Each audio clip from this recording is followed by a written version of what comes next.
En un minuto arrancamos, por favor.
Buenas noches, ¿cómo están?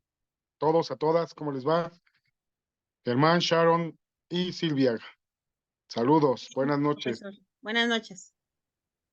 Perdón, pero bueno, nuestra querida Silvia me entenderá que la glorieta de Villacuapa de Bacaritos luego se convierte en un martirio para poder pasar el periférico.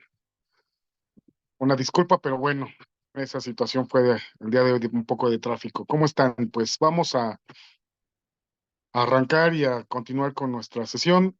La sesión anterior, el martes, estábamos platicando sobre un aspecto importante para la entrevista, cuando ustedes puedan realizar, y bueno, no solamente para efectos de entrevista de análisis criminológico, sino también para otros aspectos en la vida cotidiana, incluso hasta para, bueno, Silvia como agente del Ministerio Público, cuando le correspondía esas funciones, pues al momento de hacer las entrevistas de las víctimas o testigos o ya en juicio oral. Eh, Hablábamos sobre cómo se divide el cuerpo humano para su estudio y análisis y también, pues bueno, empezamos a platicar sobre el primer aspecto de estudio o de análisis, que es la cabeza y, bueno, y la cara en particular. ¿Qué nos podrías comentar al respecto, Silvia?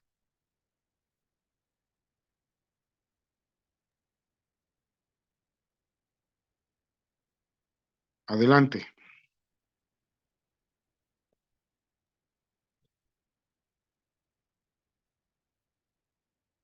No, el micrófono, Silvia, por favor. Ok. Bueno, pues estuvimos viendo lo que son algunas partes que terminábamos de ver de la biología, de las ramas que se derivan de la criminología, como la Criminalística. como la kinesia, que trata de la comunicación de la lengua verbal, de todo lo que nos expresa la cara, los ojos, la nariz, en relación a los movimientos, que esto nos puede hacer darnos cuenta de muchas cosas de las personas con las que estamos tratando, hablando, o de las personas que estamos entrevistando, en este caso si estamos en un ministerio público o si estamos en una audiencia. También esto nos puede dar muchos indicios de que si la gente está hablando con la verdad, si no está hablando con la verdad. También vimos la etología, que es la rama que estudia de la biología que estudia a los seres vivos en su medio ambiente natural. También vimos que los seres humanos nos comunicamos a través del lenguaje corporal o del lenguaje verbal. Estuvimos también repasando todo lo que era el estudio de los insectos también, para que nos ayuden a descifrar cuánto tiempo tenía un cuerpo, para ver cuánto había muerto, o sea, las larvas, todo esto también nos ayuda para saber cuál es el tiempo que tenía de muerta una persona, que Que viene siendo técnicamente, a través de la etilogía, ¿no? ¿me Sí, lo escuchan? escucho. Sí, Ah, ahora sí. que técnicamente se le conoce como crono, de tiempo, tánato, de la muerte, logía, el estudio o el análisis del tiempo que llevan privado de la vida o que murió una persona, cronotanatología. Ajá. También vimos las partes del cuerpo, que es como la cara, la cabeza, para saber identificar la kinesia por a través de las partes, que son la primera parte, la cabeza, la cara, la segunda parte, hombros, brazos y manos. La tercera Mm. parte del cuerpo para estudio es el tronco, cuarta parte, piernas y pies, y vimos lo que eran las emociones y movimientos corporales, que son parte también del estudio de estas partes del cuerpo humano. Ok, ok, muy bien, Silvia. Nada más aquí hay un par de precisiones, digamos, que también es o resulta importante de todo esto que refieres, es al respecto de las emociones. Ah, sí, sí, fue lo último que vimos, las emociones. Hablamos sobre las emociones humanas, que son distinto a los sentimientos. Los perros, seres vivos muy cercanos al humano, también tienen emociones, pero no sentimientos en el sentido estricto de amor, odio, como los seres humanos. Que eso también es uno de los temas que han estado muy en boga respecto de estas corrientes animalistas, que tienen mucho sentido, no las critico, en cuanto procuran el bienestar animal, pero cuando ya humanizan a un ser vivo distinto a del humano y le otorgan o le asignan sentimientos como nosotros, ahí ya la cosa cambia y dista mucho de ser adecuada.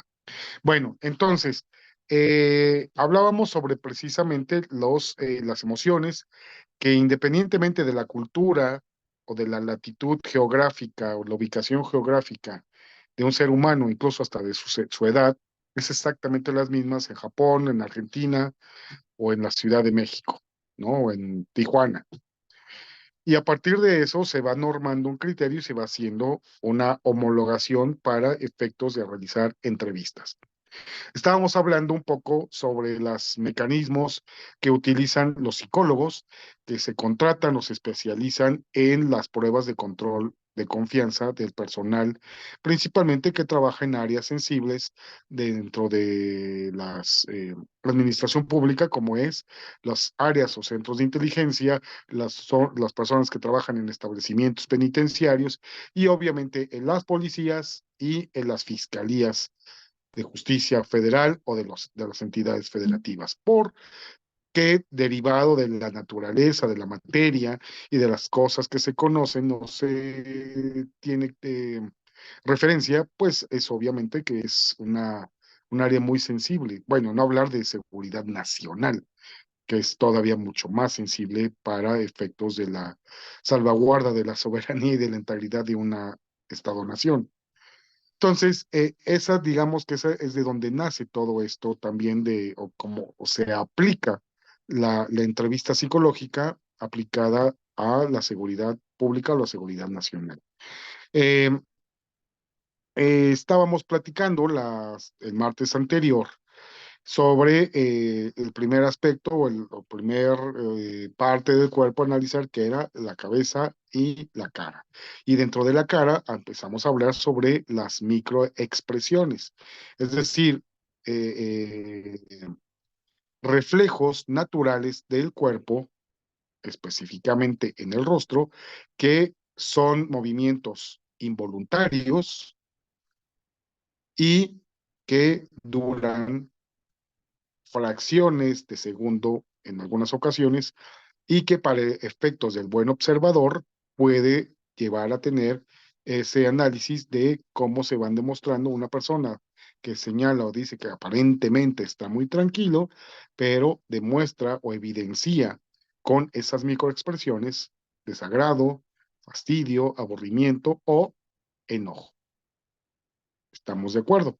Entonces, cuando ustedes realizan o vayan a realizar una entrevista para efectos de saber y de conocer qué tan veraz es el testimonio de una persona, tenemos que hacer un ejercicio eh, de graduación. Platicábamos en la sesión anterior de cuando, en su caso, Silvia y su servidor hicimos o fuimos sometidos a esos controles de confianza. Primero había una entrevista muy amable, muy tranquila, relajada por psicólogos o psicólogas y que buscaban hacer un approach, un acercamiento. Y a partir de ese acercamiento hacían un rapport, que es una identificación, una homologación. A veces es hasta la postura corporal. Si Silvia tiene su mano sobre el mentón, yo puedo hacer también lo mismo y me estoy reflejando.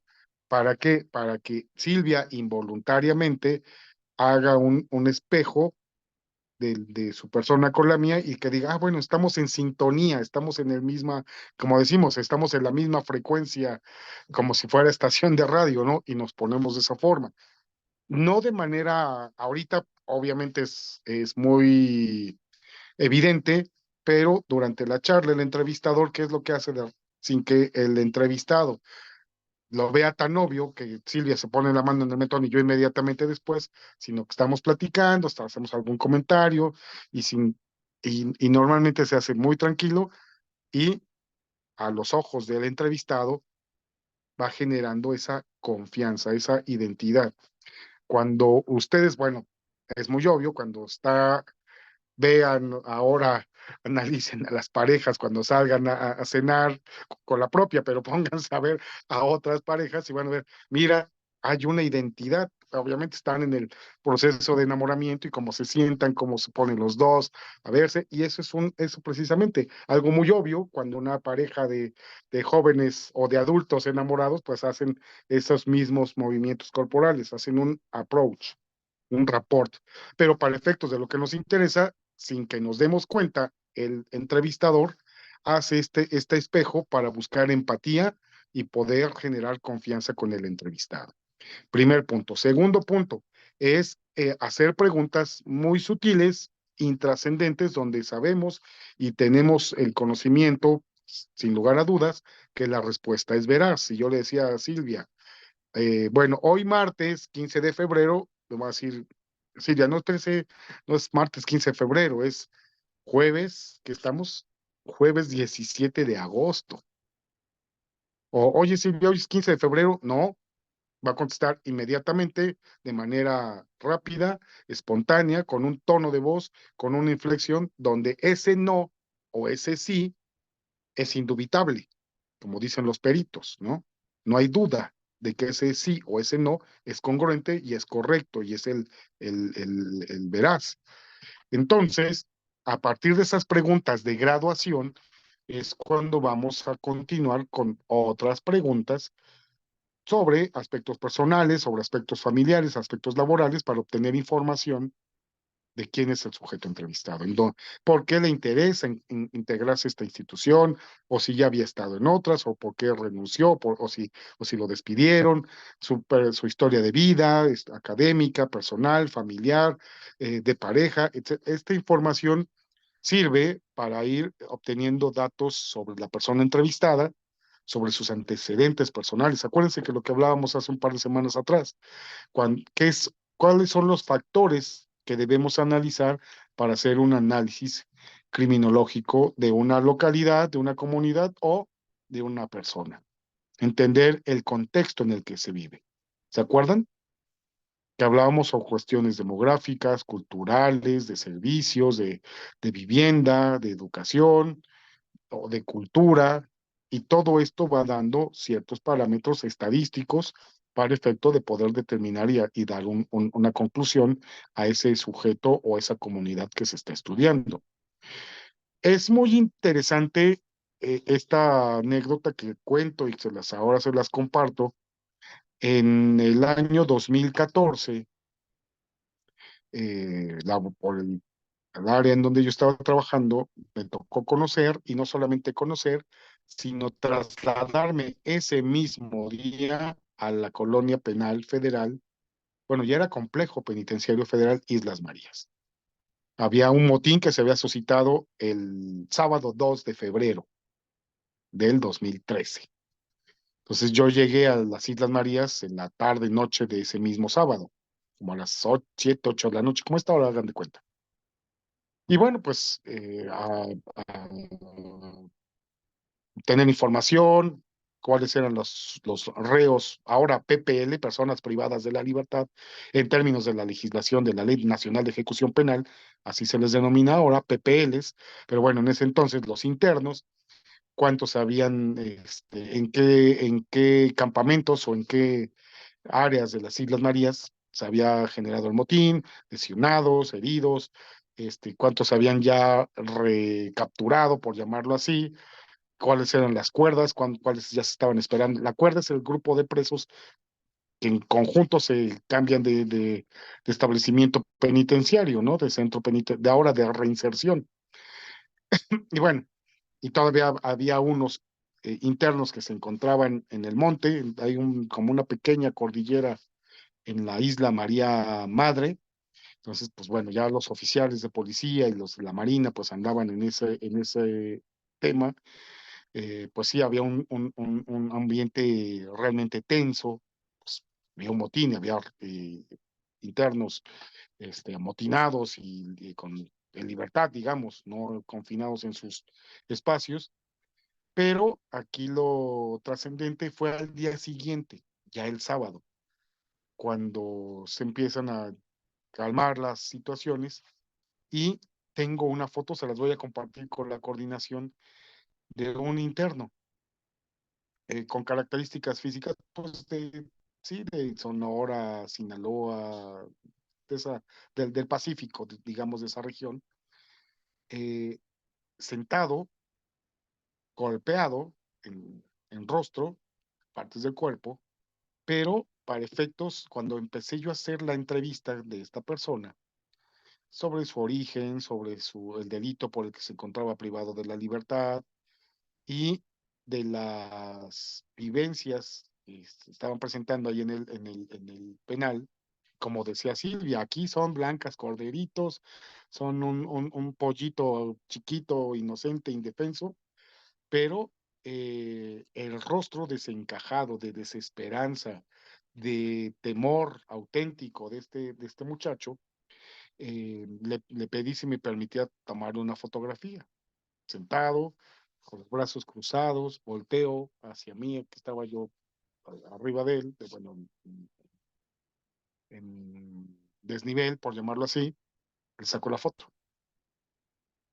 Eh, y cuando convierto esa fotografía a blanco y negro y le doy un toque más dramático, guardando las distancias de tiempo y de espacio, parecía la fotografía, o parece, porque la tengo y se las voy a compartir, la fotografía de un interno de un centro, estos, ¿cómo se llamaban?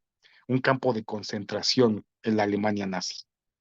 La misma expresión del judío en el campo de concentración es de este muchacho en la cárcel. Y pues bueno, ya le hice toda la entrevista, hice preguntas, hice report, hice ese approach o aproximación, y viene ese análisis corporal. Primero, vamos a pasar a la siguiente etapa del análisis del cuerpo, que es hombros, brazos y manos.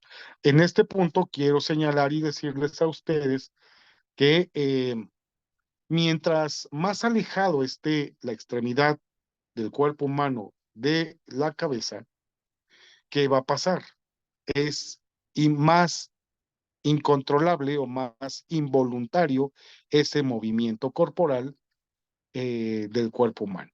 Llámese pies, llámese manos, es mucho más involuntario y no se controla en muchas ocasiones por la espontaneidad y por el acto reflejo que procede antes de un proceso cognitivo, sino simplemente un reflejo eléctrico del cuerpo.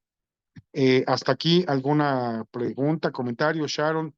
Eh, ¿Algún comentario al respecto? Te escucho, o alguna reflexión que quisieras aportar. Em, pues estoy escuchando muy atenta. Creo que pues es muy interesante cómo se expresan las personas en ciertas circunstancias. Pues siento que para, digamos, a un imputado estando en una situación, pues que obviamente no es la mejor situación de su vida, digámoslo así, pues se pudiese mejorar ciertas cosas, yo diría, en el sistema penitenciario para pues hacer un poco más tratable la situación. Eh, Estoy de acuerdo en que pues las personas, digamos, malas merecen tener un castigo, pero pues con dignidad, siempre respetando la dignidad de las personas, ¿no?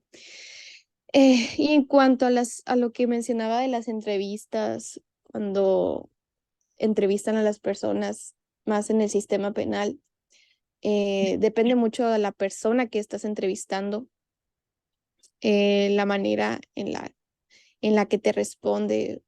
Me ha tocado entrevistar a, a policías, a, a imputados, a testigos, pues cada persona responde distintamente.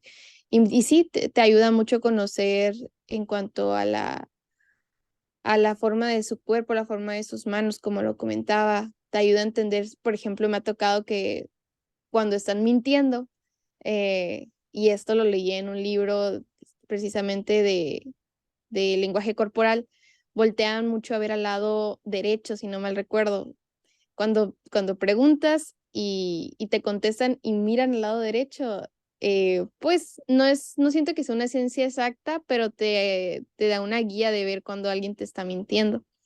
Y pues también se ponen, por ejemplo, la pierna tiembla, pues hay ciertas cuestiones del cuerpo humano que te evidencian, digámoslo así. Y sí, es muy interesante. Ok, gracias, Sharon. Y sí, en efecto, creo que les comenté en la sesión anterior de un amigo que es juez, y este juez dice, a ver, para efectos de la inmediación que tengo que hacer yo como juzgador, me resulta muy complicado porque no puedo hacer esas preguntas de normar, de verificar un sí o un no. ni incluso cuando le está haciendo las prevenciones. ¿Entendió usted lo que le dije? Sí, va a esperar a que cuente hasta 3 antes de que emita su respuesta por si la parte contraria a la que lo está ofreciendo realiza una objeción. Entonces dice, pues es muy difícil hacer ese ejercicio. Y lo que hacen los jueces o el tribunal de enjuiciamiento unitario o en colegiado es hacer un análisis racional de la prueba. O sea, ese testimonio o ese deposado del testigo se valora por la congruencia de lo que está diciendo sobre el lugar, sobre las personas, sobre los conocimientos, sobre las distancias, iluminación, en su caso, y en contraste o en lo individual y en conjunto con los otros órganos o con los otros medios de prueba para darle un valor probatorio pleno o no para efectos de la conclusión, que es la sentencia, ¿no? El título ejecutivo penal derivado del proceso. Dice, bueno, resulta complicado en estricto sentido lo que postula esta ciencia que es la kinésica, ¿no? Auxiliar, pero auxiliar de la psicología, me refiero, también y auxiliar del derecho penal. Pero para otros efectos, cuando hay mayor oportunidad de interactuar, de graduar, de conocer, por supuesto que es mucho más útil. Y de alguna forma también tangencialmente es importante para al momento que está haciendo su deposado un testigo. Yo siempre les digo, a ver, usted, o sea, sí para uno como abogado, sí es complicado, muchas veces es estresante o te genera nervio estar en audiencia, estar analizando lo que uno dice, estar escuchando lo que dice la contraparte, estar escuchando lo que dice tu colitigante, y entonces es estar con 20 frentes, bueno, con 3 o 4, con 3 o 4 frentes, la mente atenta a varias circunstancias. Pero para esos efectos, bueno, pues yo les digo, ustedes desarróllense bien, hablen como lo hacen normalmente, utilicen sus manos, si quieren hacer un ejemplo, pues se cayó, o estaba así volteada, o fue corriendo, háganlo, o la amenazó y le disparó, le pegó aquí en la cabeza, háganlo, acompañen su discurso con estos movimientos de manos principalmente, que son ilustradores, ilustran lo que estamos diciendo. Y eso le da más naturalidad al testimonio y a lo que se está diciendo. Bueno, ya dependerá de la contraria para poder desacreditar ese testimonio en lo que corresponda para efectos de que no es tan veraz o que no pudo ver, no conoció porque no escuchó, etcétera, etcétera, ¿no? Eh, pero sí ayuda y sirve mucho para efectos de audiencia. Pero cuando estamos a ras de calle, cuando estamos haciendo entrevistas para otros efectos, como los policías, al momento de los minutos iniciales, que como primer respondiente tienen que realizar una entrevista a la víctima o a los testigos para obtener información inmediata y de un valor que sea significativo para la siguiente parte de la investigación, pues tienen que hacer estos ejercicios.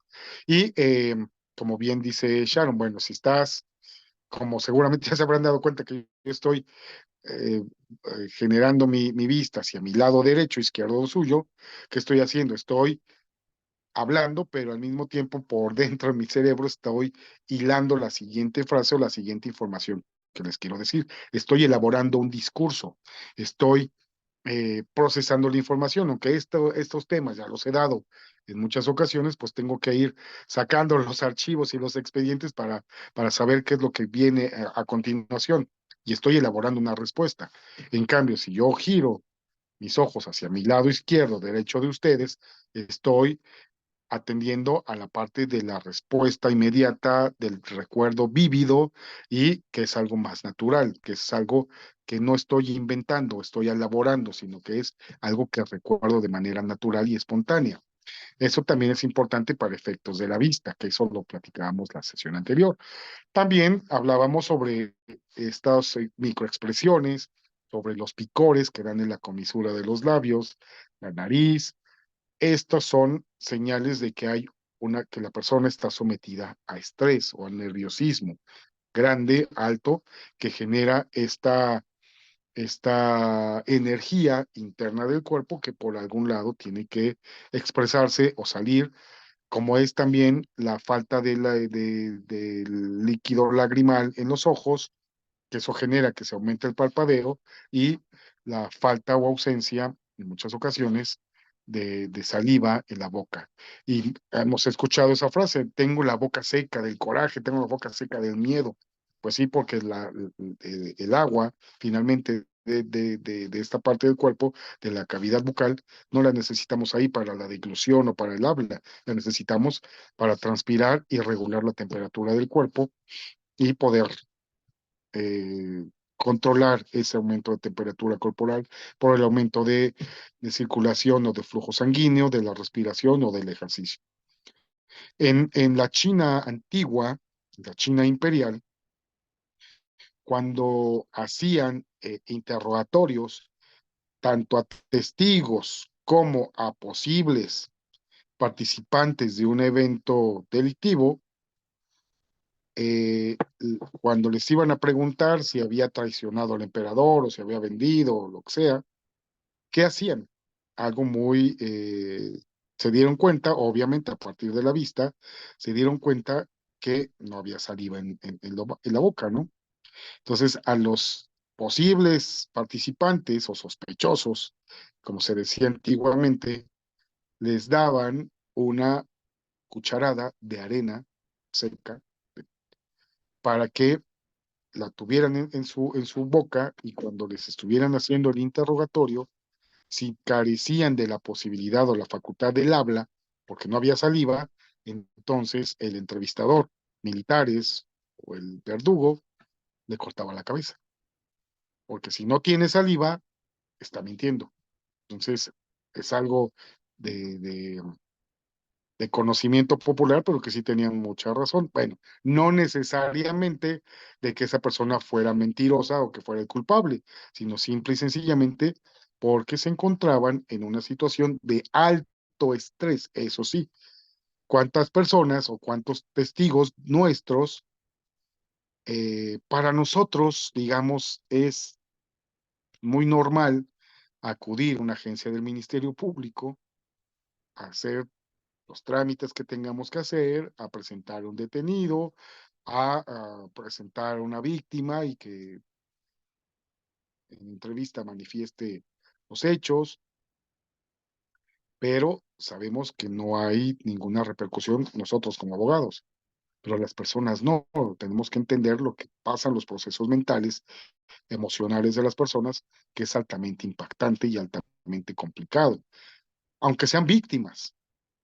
En audiencia, cuántas personas víctimas reviven las situaciones, reviven el hecho victimizante o el hecho generador, y hay un estrés postraumático. Se equivocan o están sometidos a estrés, tienen la boca seca, y no porque necesariamente sean los culpables, al contrario, son víctimas, pero al estar sometidos a ese alto nivel de estrés, por lo que repito, para nosotros es natural y normal, para ellos es altamente estresante. Es como un médico hace los cortes, cirugías, sutura, etcétera, etcétera.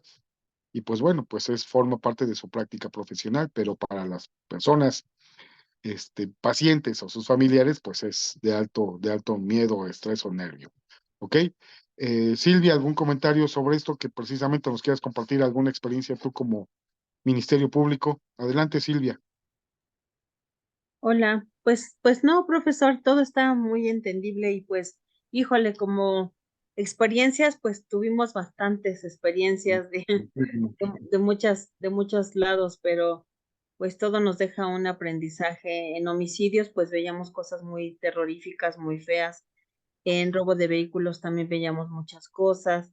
La gente cuando miente, los movimientos que tenemos que tener. Nosotros también ya como que un colmillo, dicen por ahí, ¿verdad? Un colmillito para ir viendo a la gente cuando se quiere pasar también de lista, cuando denuncian falsamente, cuando quieren nada más que la persona a la que van y denuncian les pague algo por venganza, los abusos sexuales. los chicos que a lo mejor la novia no los peló, y me tocó un caso así de un muchacho que la mamá quería que la anduviera con la niña y pasaban ella por el niño a su casa, le decían, vamos por ti a tu casa para llevarte a la escuela, la mamá muy aferrada, y pues el niño no quería nada con la muchacha, pero pues no, también no le decía, no quiero andar con su hija, pero la mamá era muy necia, y un día en el baño se suscita un problema entre ellos porque el muchacho le dice, sabes que ya no quiero que tu mamá me pase por mí a mi casa, ¿no? Y la chica se enoja y lo lleva al baño de mujeres precisamente como para ponerle esta trampa, porque le dice, pues vamos, acompáñame al baño porque voy a lavarme las manos y el chavo ahí va y cuando lo ve, lo jala para que las chicas lo vieran que él se había metido al baño de mujeres, pero ella lo jala y después ya el niño dice, bueno, pues ya me salí, pero ella, el muchacho, yo le creí, la verdad sí le creí que el muchacho dice que la niña se quita, se rompe el cubrebocas y se baja por acá el brasier y todo, y sale gritando que él había tocado y que la quería violar. Entonces, pues ya va a hacer la denuncia y pues bueno, totalmente fuimos a hablar con el Ministerio Público a través de varios estudios psicológicos y estudios de que la niña esta estaba mintiendo, ¿no? Realmente, y al final cuando ya hablamos, nosotros como abogados hablamos con la mamá, pues ya nos confiesa que sí, que la niña quería andar con él y la mamá lo quería ayudar, pero como él la rechazaba, pues lo hizo de venganza. Entonces, todos estos casos que tenemos que creerle primero que nada al cliente, pero si hubiéramos estado nosotros del otro lado, si ella me hubiera llegado a mí con esa denuncia, yo le hubiera creído a ella y hubiera defendido a la víctima y hubiera dicho, no, el muchacho la quiso violar y esto y el otro, pero ya como estamos ahora de defensores y vemos algunas pruebas periciales, psicológicas, algunas declaraciones de la mamá, que la mamá fue lo que nos dio la pauta a ver que la mamá era la insistente en que consignaran al muchacho y le tenía mucho odio a la mamá al niño y decíamos, bueno, pues si la mamá no fue la afectada, ¿no? Bueno, la afectada directamente, no la tocó a ella. Sí, Nos claro. dimos cuenta a través de la declaración de la mamá y de los dos testigos que aparentó llevar que pues no estaban hablando con la verdad. Entonces son cosas que nos llegan a ver que las personas a veces manipulan a la autoridad o creen manipular a las personas o a los psicólogos, pero bueno, la verdad sale a flote y este niño salió bien librado de esta calumnia tan grande. Sí, claro, porque además, pues marca para toda la vida, Sí, claro. porque independientemente de que no se haya continuado con una investigación, de que no se haya, bueno, si era menor de edad, bueno, de justicia para adolescentes, pero al final del día, pues sí te marca para toda la vida, y entonces no ni te le acercas porque lo acusaron y no vaya a ser, quién sabe, mejor sácale la vuelta, ¿no? Y entonces sí Sí, es sí, un claro, gran es lo que decía el papá, no queremos que quede mi hijo marcado con esa situación, porque como fue en la escuela, ya todo el mundo lo iba a ver como violador, como una persona mala, pero bueno, la directora también dijo, no, es un niño lindo, tiene buena calificación, es estudioso, es tranquilo, serio, y eso también ayudó mucho porque le pedimos a la directora un resumen del comportamiento del muchacho para también poderlo presentar ante las autoridades y decir, bueno, el niño no tiene ese comportamiento de morboso, ni es lioso, ni nada de lo que la niña está hablando, ¿no? Es totalmente estudioso, tranquilo, buen niño, ¿no? sí, antecedentes pues, Ujú. personales, de conducta. De Pues sí, conducta.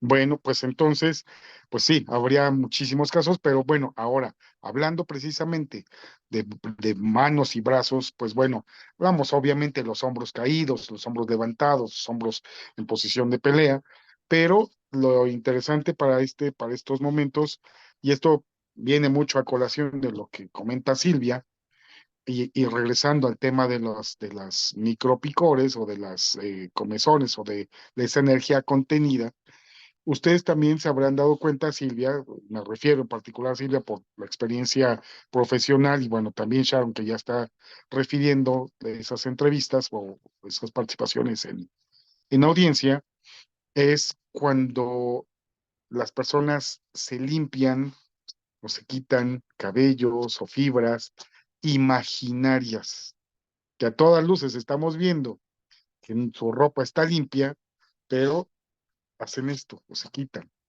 o se abrazan, se autoabrazan.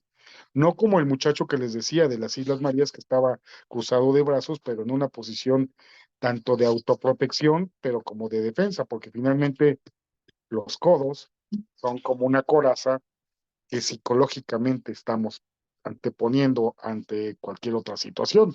En el contexto que se encontraba ese muchacho en un motín en las Islas Marías de persona privada de la libertad y que ya estaba esperando la cuerda para regresar a su penal de origen y con lo que ello significaría, hacinamiento, conflictos, problemas de alimentación, de cuotas, o sea, hay que decir las cosas como son. Uno que más quisiera, como decías, Sharon, que la vida en un establecimiento penitenciario sea precisamente de la reinserción social de la persona privada de la libertad. Pero la realidad es que en nuestro país, con las circunstancias, por las condiciones de sobrepoblación, de hacinamiento, de política pública, de pobreza, pues entonces es programático, es utópico, desafortunado y tristemente que lo digamos, pero tenemos que estudiarlo, que saberlo, pues para poder mejorarlo.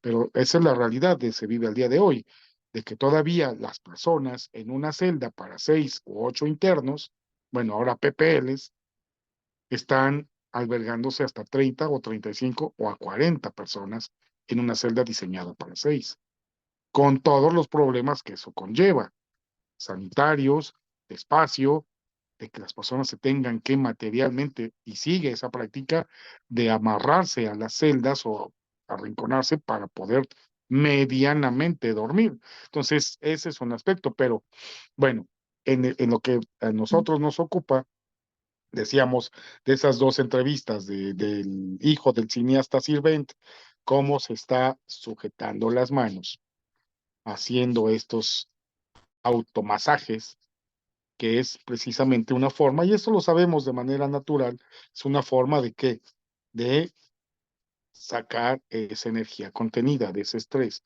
Cruzar los dedos no es en una posición natural, sino que es una posición de cierre. Así como cruzamos los brazos, cruzamos los dedos, y ese es un aspecto de bloqueo de barrera personal o psicológica hacia las entrevistas, hacia las preguntas. Por eso es que les digo a mis testigos, a mis clientes, que cuando estén realizando su testimonio, hagan y movimientos y hagan lo que ponga las palmas abiertas, natural, normal, tampoco exagerado, porque eso ya caeríamos en el otro extremo, ¿no? Ahorita yo de alguna manera lo estoy haciendo más evidente para efectos de la clase, se dan cuenta, pero eso es lo que sería un habla natural o normal, pero cuando tengamos brazos cruzados y dedos de las manos cruzadas es una barrera. Eh, Algo que podría parecer o significar valentía o honestidad, poner las manos atrás en la espalda y enseñar el pecho, que sería una posición prácticamente de disparen las flechas o disparen las balas, que aquí estoy y vengo aquí dispuesto a enfrentar lo que sea, como asumir mi responsabilidad y hacer esto, también hay que tener mucho cuidado. Hay una entrevista que le hicieron a Richard Nixon, el expresidente de Estados Unidos, 69, 70 por ahí, cuando se dio el escándalo del Watergate, actos de corrupción. Sale Richard Nixon a medios, a una rueda de prensa, y en primer lugar está en un atril, y en ese atril, así como lo hace el presidente actual, fíjense las famosas mañaneras, el presidente actual sujeta con sus manos el atril en donde están los micrófonos. Es como si fuera una andadera que está haciendo, auto buscando una protección, algo de dónde hacerse, de dónde sujetarse, para que le sirva de un apoyo psicológico al momento de estar ante la prensa. Cuando él está muy relajado y que se pone a cantar y a hacer sus chistes, la gran mayoría de chistes sin gracia, pero él está haciendo sus chistes, se mueve de manera espontánea, y cuando le están haciendo preguntas los periodistas complicadas sobre qué opinas sobre este acto de corrupción, qué opinas sobre ese desfalco, qué opinas sobre tal, inmediatamente se sujeta del atril. Obsérvenlo con detenimiento, y ya con esta perspectiva, busquen las entrevistas, las mañaneras, cuando hay temas álgidos, hace, se agarra del atril, se aleja del micrófono y empieza a hacer muecas, microexpresiones de molestia, de enojo, de enfado, de desprecio. El tono de voz cambia, e incluso la velocidad en que está hablando el presidente también cambia. No sé si Sharon se acuerde, no, yo creo que no, o que haya escuchado en alguna ocasión, tampoco creo que no. A lo mejor Silvia sí, del viejo líder de la CTM, que cuando éramos niños era el que siempre salía, Fidel Velázquez. Este señor, Sharon, era el líder del Sindicato Nacional de Trabajadores de México, de la CTM, de la Congregación, de la Conferencia de Trabajadores de México, creo que así se llama.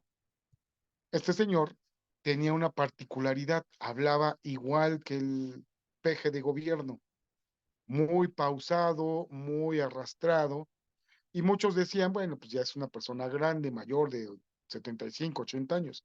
No, hay entrevistas cuando él era joven, que así mismo hablaba cuando tenía 45, 40, 50 años, digamos en maduro, pero en plenitud, y hablaba muy despacio. ¿Y cuál era lo que hasta una vez que lo entrevistaron en una coloquial, dijo, bueno, es que no es que yo hable lento, que no piense, sino que precisamente como estoy pensando, hablo despacio para darme tiempo a que mi cerebro procese la siguiente frase, la siguiente palabra, y porque si digo A, me comprometo con los trabajadores.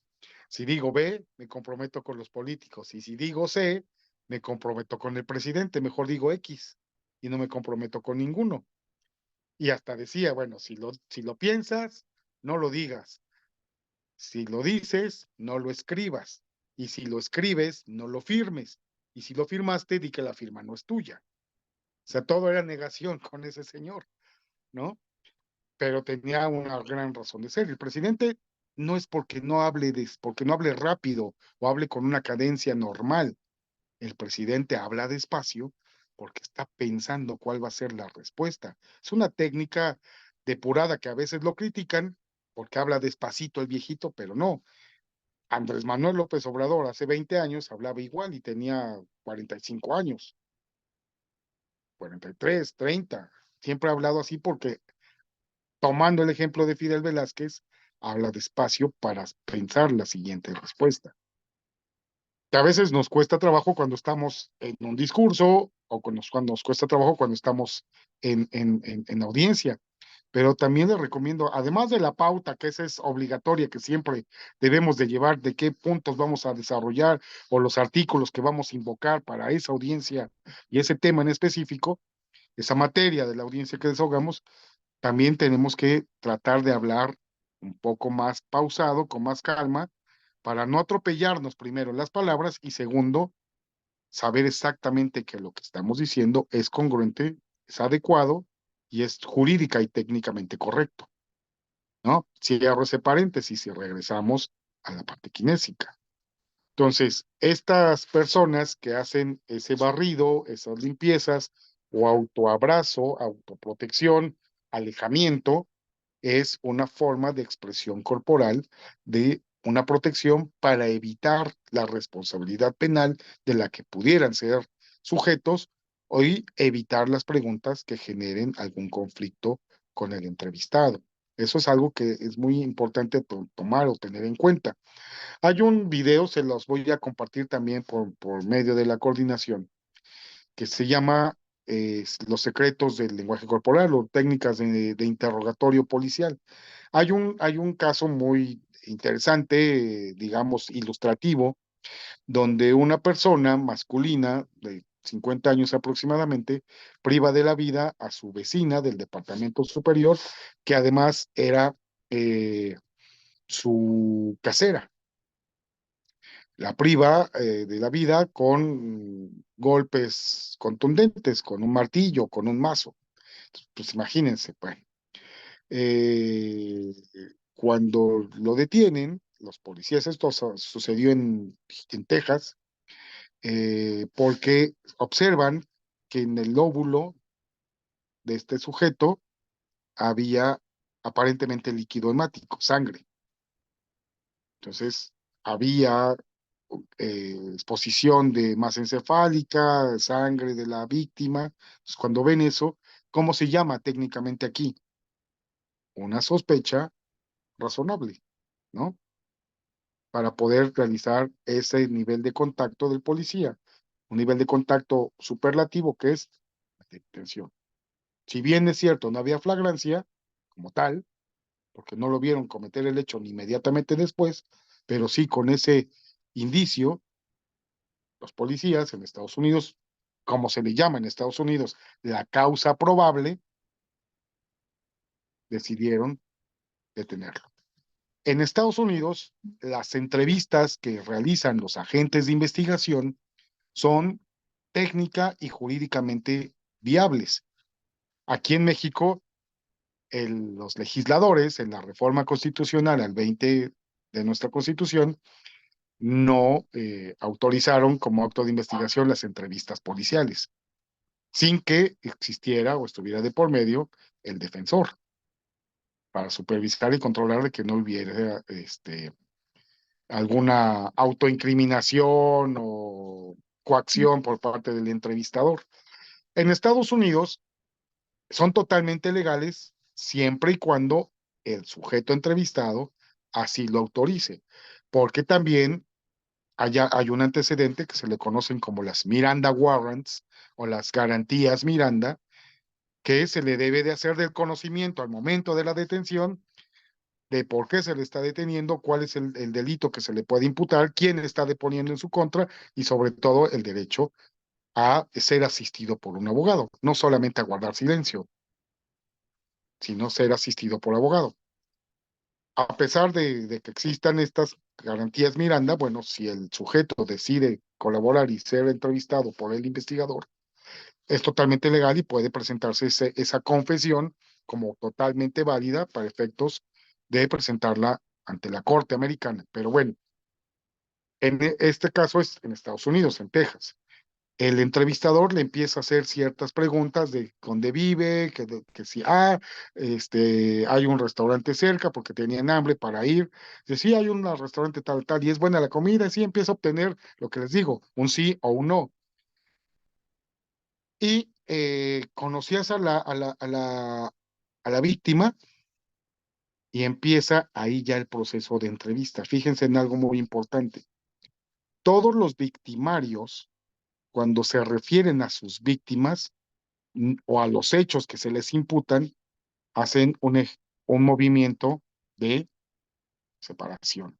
No conozco, no me acuerdo de su nombre, yo no tengo nada que ver con esa mujer, a mí me están diciendo, no, yo ni la conozco, ¿cómo crees que voy a hacer de que te ponga los cuernos, ¿no? Y hacen esto.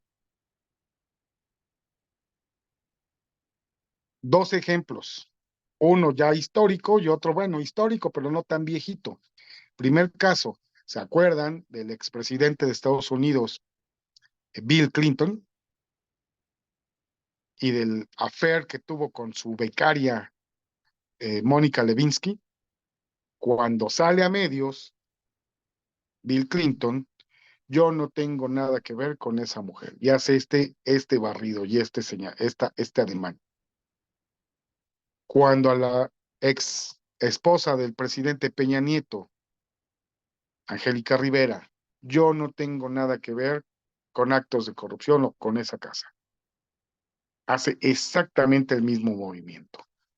A este sujeto que les comento, No, yo no la conozco, ni la conozco, yo no tenía nada que ver y hace esto. Es una constante. Están negando y están, no, pues ni saben ni cómo se llama, no que era tu vecina. Sí, pero pues no tenía poquita relación y no sé quién ella, no quién es ella. Ese es un movimiento muy significativo cuando una persona está tratando de evitar una posible responsabilidad penal. Hacen esto, ¿no? Los brazos cruzados es negación o es una pregunta que les incomoda y hacen ese bloqueo, ya habíamos hablado. Este movimiento hacia un lado de evitación también es algo que es un indicador, bien lo dijo Sharon. A ver, bueno, son indicadores que nutren a la información de la que se está llegando el entrevistador, el criminólogo. Obviamente no es una verdad a pie juntillas, porque además también debemos este, entender el contexto en el que se está dando la entrevista y de qué persona estamos hablando. No necesariamente esto significa que está negando la responsabilidad, sino simplemente también puede ser que esté negando la información para evitar repercusiones posteriores, la propia víctima. ¿Cuántas veces no? Pues ya mejor ni lo conozcas, ni te metas en más problemas porque al rato van a venir las venganzas. Entonces, ¿lo conoce? No, no sé de quién me está hablando. Y hacen esto, ¿sí? Cuando un sujeto también se abraza, por ejemplo, en este que les estoy diciendo, hace un abrazo o pone un brazo de su cuerpo en la cintura, su abdomen, se está autoprotegiendo y con el otro está quitándose este, pelusas o mugre o tierra imaginaria, tratando de desviar la mirada y no dar información que no quiere decir. Cuando una persona también, y eso tiene que ver con la cara y con las manos, cuando alguien se arrepiente de lo que dice, ¿cómo le hacemos? Chin, se me salió, ya lo dije. Y hacen más evidente ese error, esa información que no querían expresar o manifestar. Chin, ya, como que diciendo, cállate, menso. Ese es otra conducta natural, espontánea, que muchos de nosotros la hemos hecho a lo largo de la vida. Y sabemos qué significa, pero por conocida, por frecuente o por a veces hasta intrascendente, no nos percatamos o las damos ya como parte sentada de la expresión verbal de las personas. Pero para efecto de lo que estamos haciendo, es muy importante también conocer estos aspectos porque le van dando sentido. Otro de los aspectos también es cuando las personas hacen este movimiento que se ponen las palmas de las manos entrelazadas en la nuca y se hacen hacia atrás. ¿Qué significa? A ver, ¿qué interpretarías tú, Silvia, de este lenguaje corporal y este comportamiento? Como diciendo que no me importa lo que digas, o sea, me vale, pues haz lo que quieras, yo acá sigo en lo mío, pero como diciendo no me importa. Entre mucha comodidad, pero también como de reto y de Ujú, no hay trascendencia. Y esto lo hacen muchas personas, se han dado cuenta. sí, No me estés molestando, deja de dar lata, no me estés fregando, ya se me sí, estoy, ya, sí, no sexy. molestes, no, Mandé, no molestar, me no vale, molesta, me vale, pero ese me vale también es un reto a la autoridad, a lo que representa autoridad, llámese pareja, llámese papás, llámese policía, así ¿no? es. Entonces, ese es así como que deja de dar lata, ay, sí, sí, ándale, sí, pues sí, ya, no me estés molestando, no me des guerra, ¿no? Ándale, esposa, ya vete a ver tu novela, yo voy a ver aquí el fútbol, ¿no? Ya, no me estés molestando. Por citar un ejemplo, que es intrascendente, pero además de esto del cuerpo, del lenguaje corporal, vienen otros factores, las respuestas que van asociadas verbales a la información. Denme un segundito, déjenme conectar el dispositivo que ya se me está acabando la batería y me daría mucha pena que aparte se me acabe la pila ahorita que estamos ya muy metidos en el tema. Un segundo, por favor.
Listo, ya regresé. Bueno, entonces, la respuesta que acompaña, aunque ya no es propiamente dicho el lenguaje no verbal, también hay expresiones muy significativas de, ¿usted cree que estaría mintiendo? Que ahora que estoy aquí, ¿tendría yo necesidad de mentir? Esa es una constante. Se lo juro por la Virgencita. No, para decir verdad, yo siendo sincero, estas frases que estoy diciendo son una constante cuando estamos entrevistando a una persona que posiblemente sea responsable. Yo, porque una vez robé, ahora todos los robos me los están achacando a mí. Yo no tengo la culpa de que ustedes no tengan nada que hacer y nada más me vengan a molestar porque ya piensan que por ser pobre soy delincuente. Te lo juro por la Virgencita, de verdad, por lo más sagrado, por mi madrecita muerta, no haría yo nada de eso. ¿A poco no son respuestas típicas de esas personas, Silvia? Sí, sí, profesor. Es lo típico en los delincuentes y en las personas que se encuentran detenidas o las personas que están mintiendo, ¿no? Aseverar y jurar por hasta por sus personas, por su familia, por sus muertos, pero ya Sus sabemos que muertos. que están mintiendo. Es algo muy común, exactamente, pero todo esto tiene que ver con esa relación. O, como en el caso de la mano con ojos de esta persona, empezar a tener una personalidad trastocada, altanera, retadora, y decir que no, yo ya maté a 600 y buscando esa justificación y esa exacerbación de los actos, ¿no? Yo maté, ya debo mucho, soy Caibil y yo tengo tantos cursos y especialización. Yo con mi dedo chiquito de la mano, con ese mato a 5 de un solo golpe. O sea, también cae en esa exageración que provoca esa alteración del ego del sujeto entrevistado, que también es, obviamente, una forma de conducirse y de amedrentar tanto a la autoridad como a las bandas delincuenciales antagónicas. Este fenómeno que ha existido o que ha permeado de grado de extrema violencia en nuestro país, como son las personas desmembradas o colgadas en puentes con narcomantas y narcomensajes, ¿cuál es el efecto? Pues de generar y de crear terror en la población en general, pero generar terror en los grupos antagónicos, no solamente o no necesariamente a los cuerpos de seguridad, sino a los grupos antagónicos. Dice un maestro, un experto en materia de seguridad y políticas públicas, que se llama Edgardo Buscaglia, es un argentino que muy analítico sobre estos procesos de la seguridad. Él habla sobre algo muy particular, él habla sobre la llamada paradoja de la seguridad. Es paradójico que a más policías, que a más armamento, que a más equipo, que a más equipos de intervención, o más perros detectores, que más motocicletas, que más armas y más estado de fuerza, diría, pues si ya aumenté 16,000 policías, que era la Policía Federal, en el 2006, al 2008, al 2009 ya eran 65,000. O sea, se reclutaron 50,000 personas en menos de 4 años para convertirlos en policías federales. O sea, ya si ya lo vemos con esos números en el análisis histórico de hace 12 años o 15 años, ya resulta paradójico que habiendo más policías, habiendo más despliegue, habiendo más operativos, habiendo más helicópteros, un centro de inteligencia que tanto critica ahora el presidente, que entre comillas, entre paréntesis, todos los centros de inteligencia, los famosos C5, están iguales. O sea, bueno, es un tema político de criticar el búnker de García Luna, porque el C5 de la Ciudad de México está hasta mejor, más moderno. El búnker de García Luna es del 2008 o del 2010. Al 2023, los centros de inteligencia de la Ciudad de México, por ejemplo, el C5 de la Ciudad de México, está 10 veces mejor que el que sacaron en las noticias. Es un tema político, pero bueno, regresando a eso de la inseguridad, es paradójico que a más elementos, más operativos, no baje la incidencia delictiva, al contrario, cada vez iba más al alza. Que hay otros factores de la ecuación y que deben de ser analizados, como cuáles, Silvia. Y ahorita le doy la palabra a Sharon para que vayamos viendo lo que nos ocupa propiamente dicho de el análisis criminógeno en el país. ¿Cuáles podrían ser? Me repite la pregunta, es que como ya está lloviendo, casi no escuché. No te preocupes. Paradójicamente, al haber más policías, no se redujo la criminalidad en México. Eso es lo que No. dice. Esa es la paradoja, que no necesariamente más policías te van a dar más seguridad. Pero Ujú. además de eso, ¿qué otros aspectos tú considerarías importantes para decir qué fue lo que pasó en el año de los años 2006 al 2012 en México, donde hubo verdaderamente una guerra de más de, igualmente, de más de 100,000 muertos en 6 años, derivado de la guerra del narcotráfico? ¿Qué otros factores tú considerarías como parte de ese análisis para decir, no fueron solamente los más policías?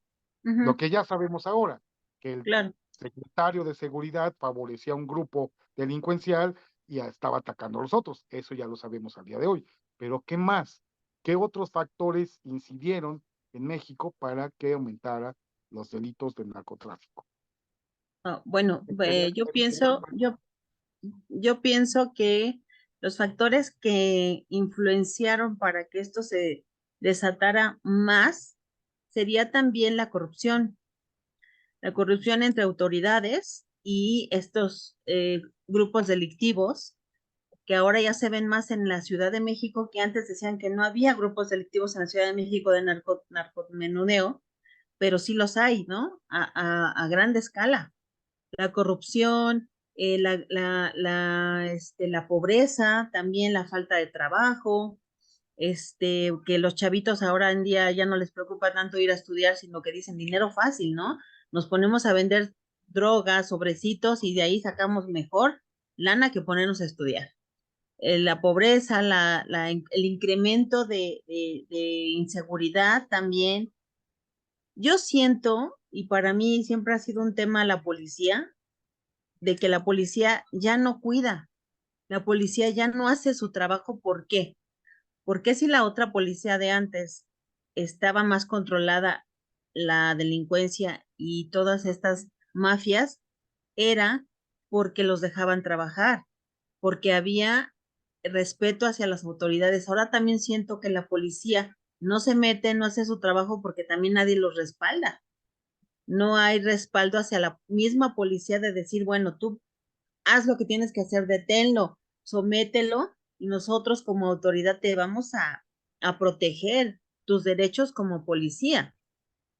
Entonces yo también siento que por ese lado ha habido esa situación de que no me meto, el policía ve que se están golpeando allá adelante dos, afuera de un bar están golpeando un carro y ya nadie hace nada, no se mete, porque ya no quieren problemas, llegar a juicios, no quieren declarar, no quieren arriesgar la vida, porque saben que ya no los están apoyando también. La corrupción totalmente, la globalización de que somos ya más, el estrés, ¿qué más podría ser? Pues el estrés también a raíz de una pandemia, a raíz de esta situación de estar encerrados, de que mucha gente empezó a tener ataques de ansiedad, que la gente ya en la calle es más violenta, ya por cualquier cosita te avientan el carro, te gritan, te bajan a golpear, o sea, la gente ya está muy estresada, está también muy harta de tantas cosas que no están en un orden jurídico y en un orden de sociedad para mí. Muy bien, sí, estoy totalmente de acuerdo. Y a eso yo añadiría, antes de que le demos el uso a Sharon,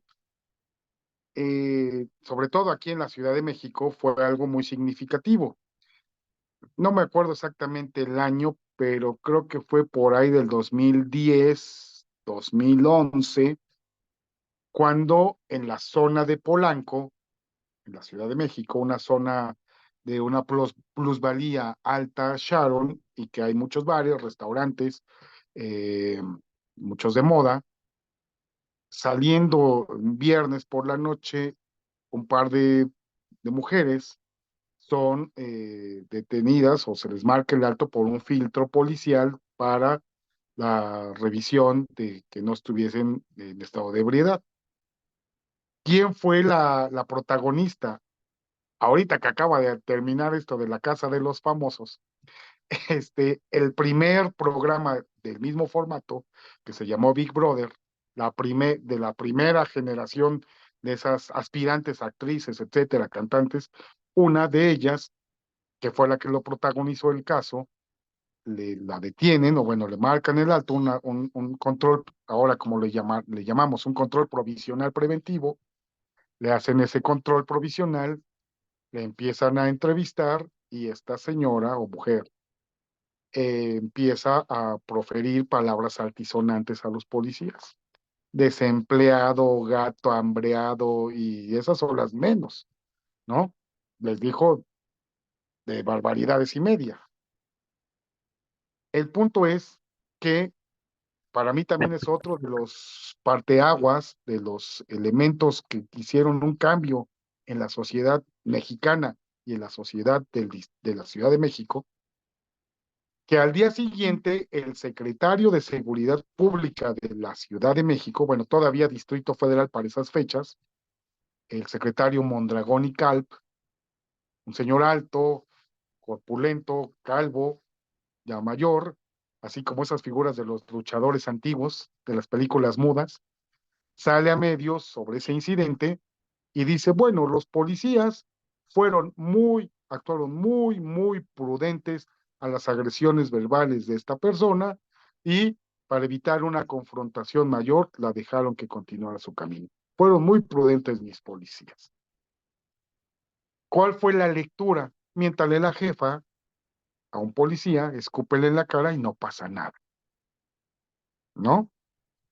Y fíjense la segunda parte, sale a medios el entonces presidente de la Comisión de Derechos Humanos del Distrito Federal, y dijo este señor, bueno, si bien es cierto, actuaron con un grado de prudencia, también es cierto que de una falta administrativa, como era conducir en exceso de consumo de alcohol, ya la conducta de estas personas estaba en los linderos del derecho penal, del delito de resistencia de particulares, porque fue una orden legítima en funciones del policía para prevenir actos posiblemente posteriores que podía generar un accidente de esa conducción en ebriedad.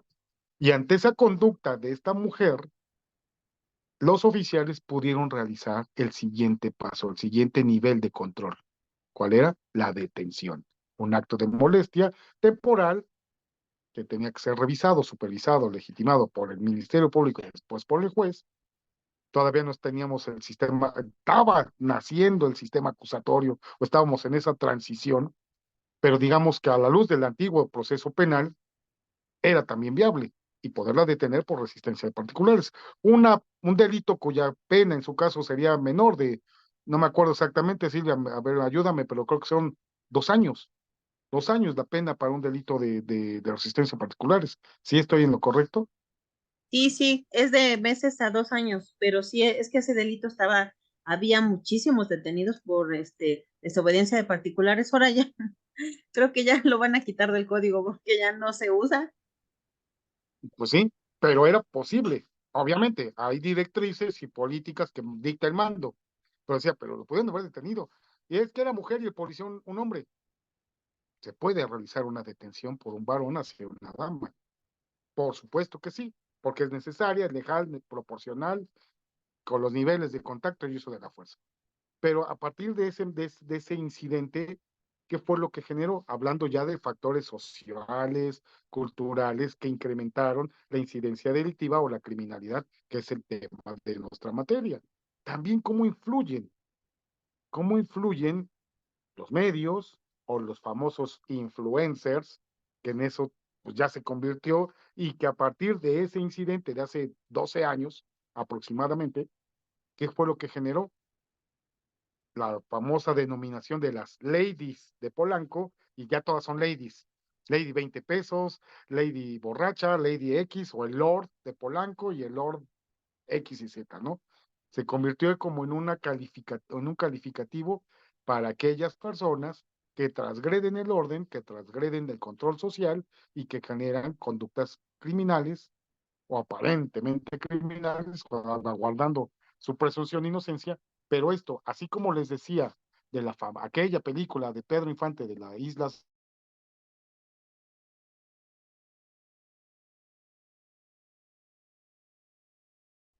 una sociedad vulnerable a la información que nos llegue en las redes sociales y que influye y genera una distorsión de ese control y de ese orden social en la comunidad.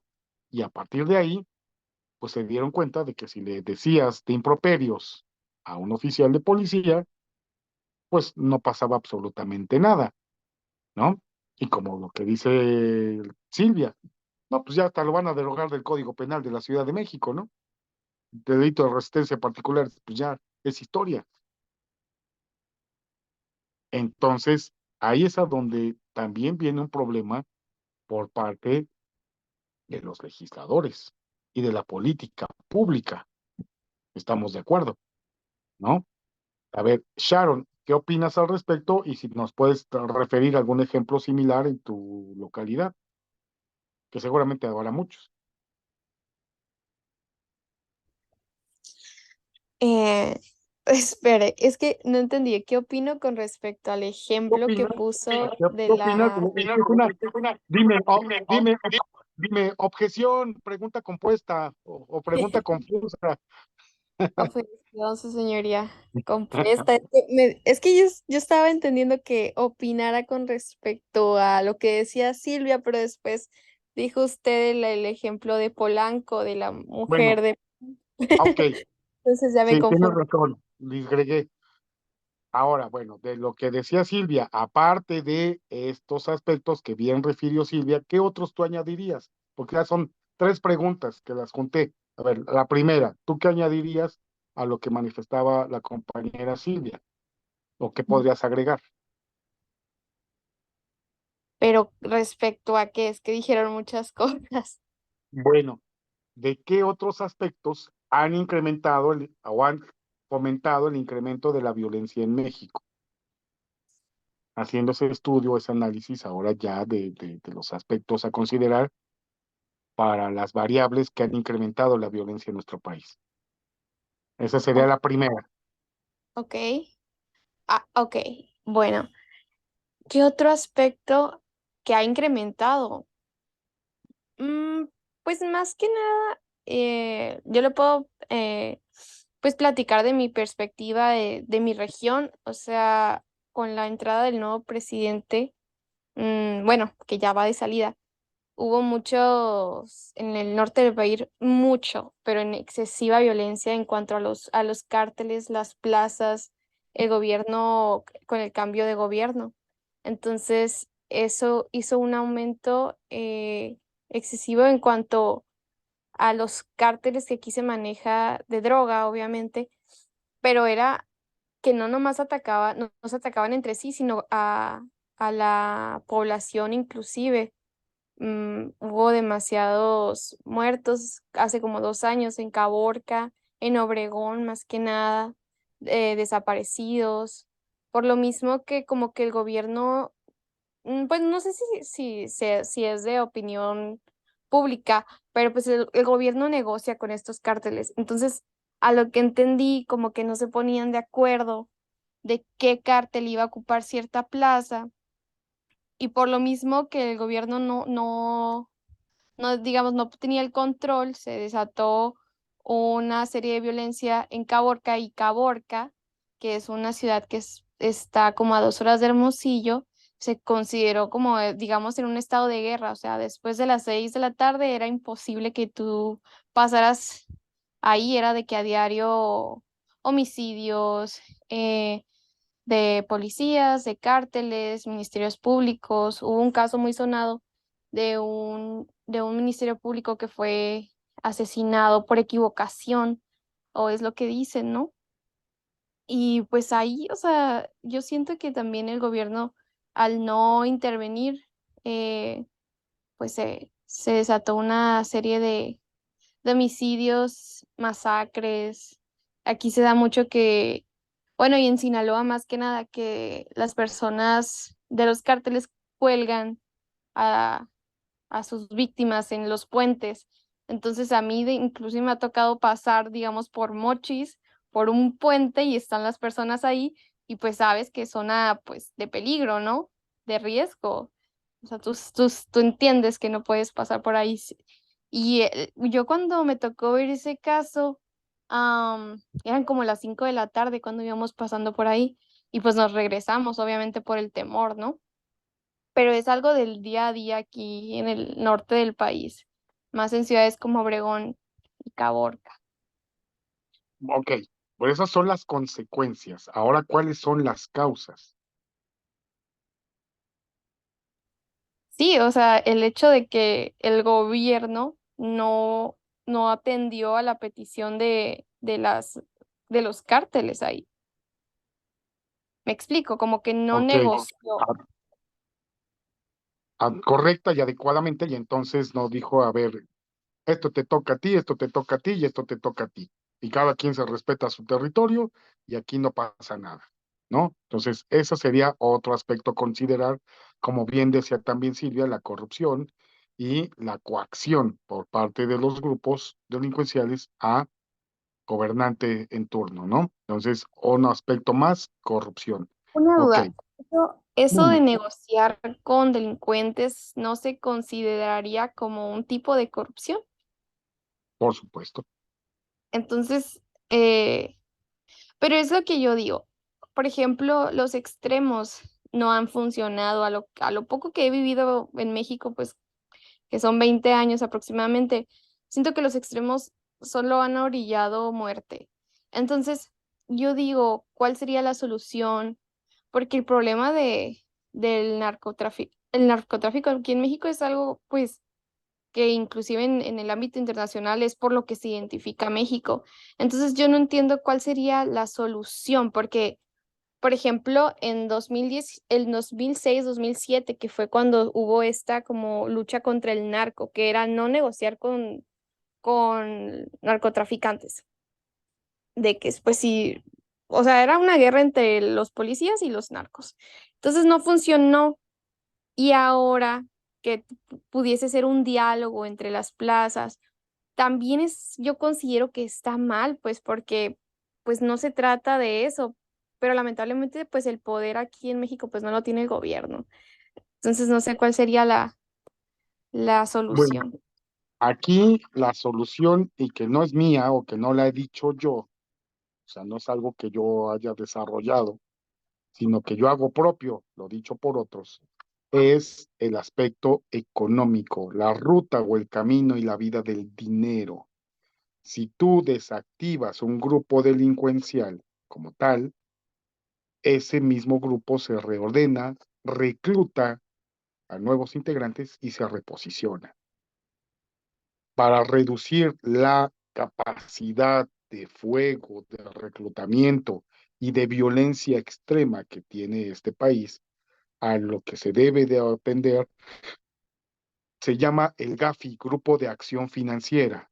Es un grupo de expertos que se encargan de las operaciones, bueno, de prevenir e investigar y en su caso sancionar un grupo colegiado internacional de que marca directrices para la prevención de operaciones con recursos de procedencia ilícita, ORPI, mejor y coloquialmente conocido como lavado de dinero.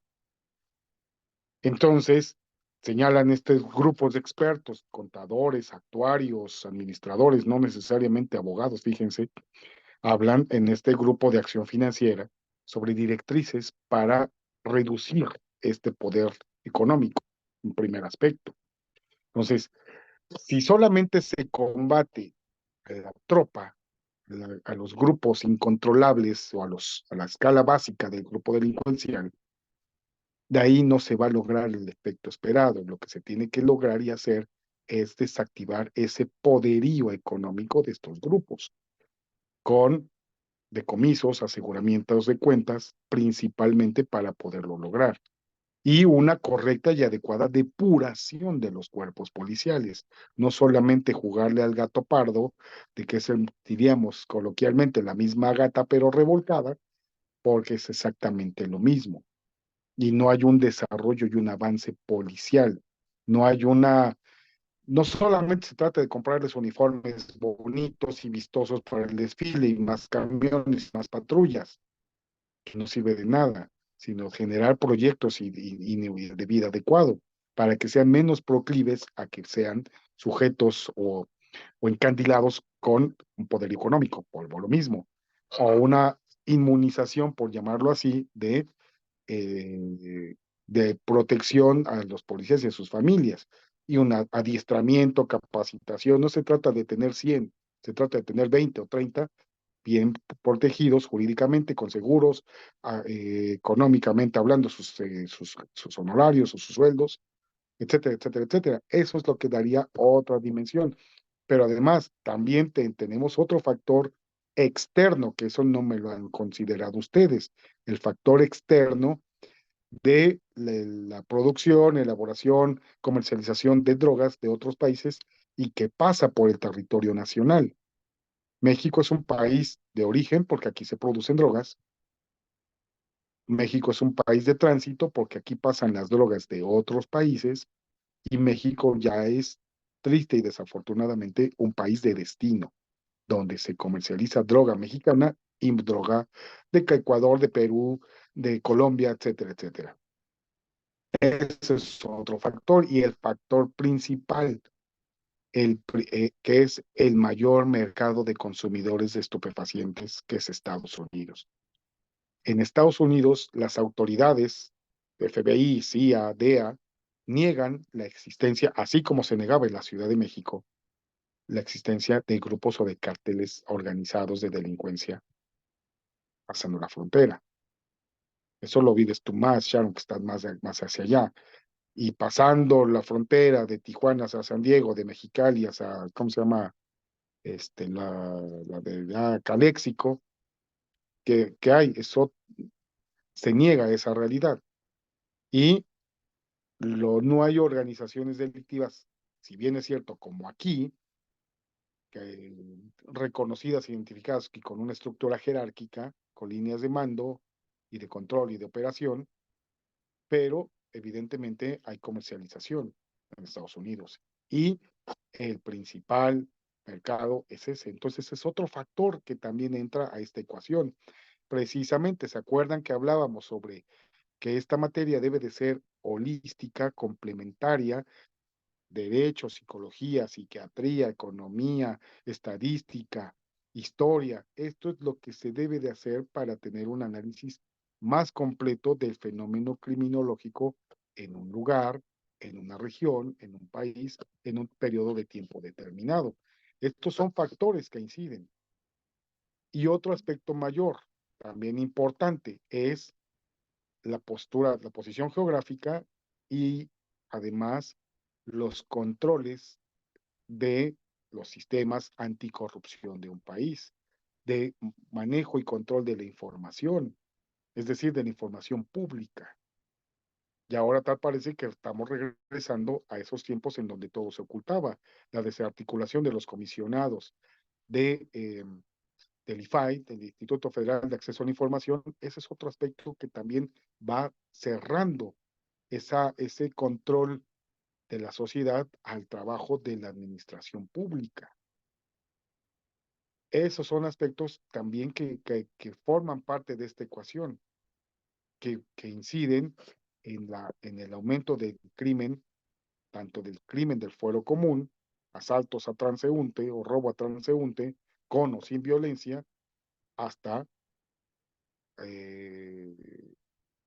delitos mucho más de impacto social, secuestro, desaparición forzada cometida por particulares, etcétera, etcétera. Eso es a lo que también deben ustedes de tener presente para poder hacer un análisis mucho más amplio.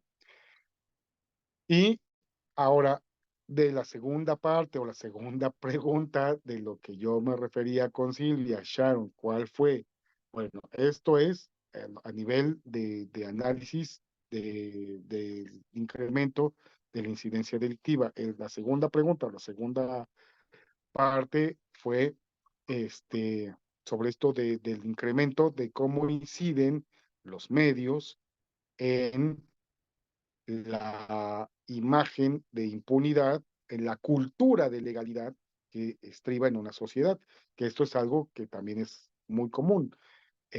Si yo veo que no hay efectos ni consecuencias de un proceder de insultar o denostar a un policía, entonces eso se convierte ahora en trending topic, en tendencia, en una figura de imitación y de imitación extralógica, y eso también incide. Entonces, ¿tú qué opinas de esos casos, de estas personas que se exponen en medios como un mecanismo aparentemente de denuncia, pero que se ha convertido en un mecanismo de imitación? ¿Tú qué opinas? Además, eres una abogada joven y precisamente bajo tu perspectiva de adulto joven que eres, ¿qué opinas al respecto? Esa sería la segunda pregunta. Ok. En cuanto a los medios que son utilizados como, digamos, o sea, no sé si capté bien la pregunta. En cuanto a si son utilizados como diciendo a la sociedad de que no se hizo nada con este delincuente, digámoslo así. Ujú. Ok. am, bueno, yo tengo pues cierta discrepancia en cuanto a si hay ciertos asuntos que deben ser públicos o no en medios, en redes sociales. O sea, aquí en Sonora, la Fiscalía, pues la Fiscalía del Estado es muy dada a publicar muchas cosas. O sea, cada vez que aprenden a una persona, pues la publican. Y hace unos meses me tocó tener el caso de una persona que pues lamentablemente atropelló a una familia. Esta familia eran dos niños y pues una mamá. Las atropelló y se fue del lugar. Se hizo muy mediático por el hecho de que los niños, la manera en que fue el atropellamiento, y se hizo ultramediático aquí en Hermosillo y pues no sé si en todo el país, pero pues me tocó ver muchas noticias al respecto.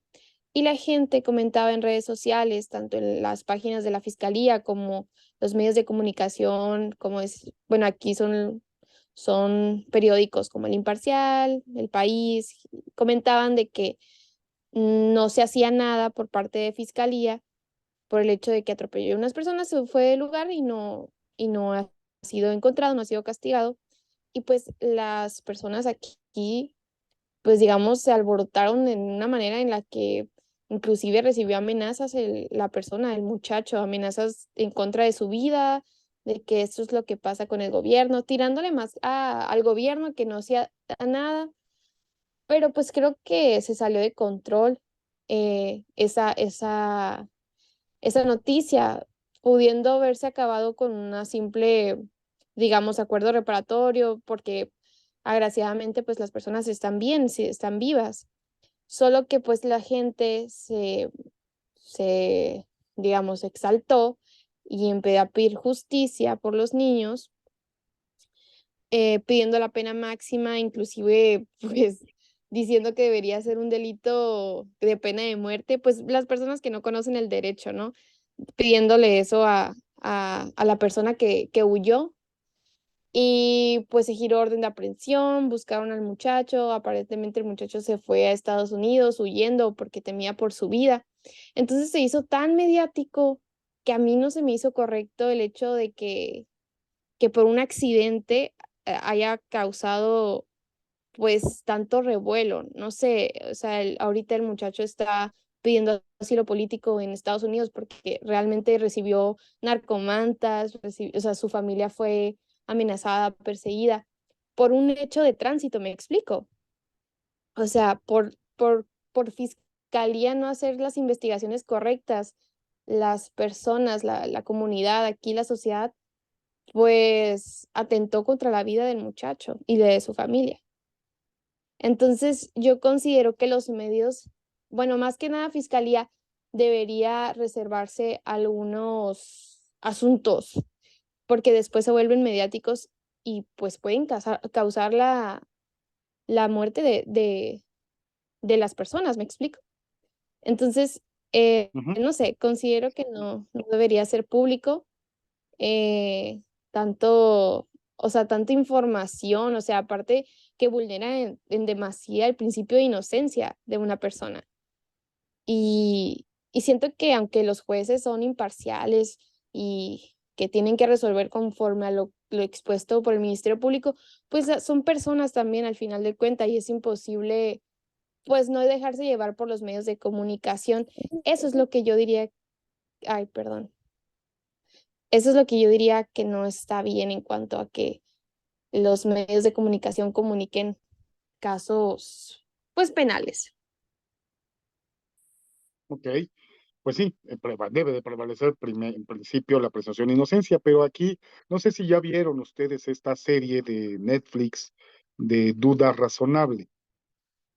Aquí hay un aspecto muy importante también a considerar dentro del desarrollo del proceso penal acusatorio. O sea, no me hablo del proceso que inicia con la puesta a disposición del indiciado ante el juez de control para solicitar una vinculación o que concluya con sentencia, etcétera.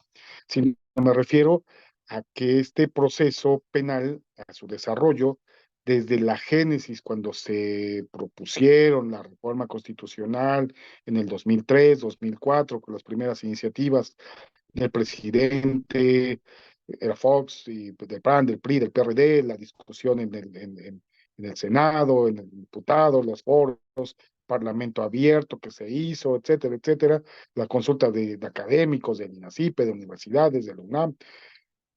Hubo un factor en el que no se pensó o se daba por sentado en la división de poderes y en los frenos y contrapesos, que fue inmunizar al proceso penal acusatorio de eh, voluntades o disparates políticos que se pudieran generar en algún momento.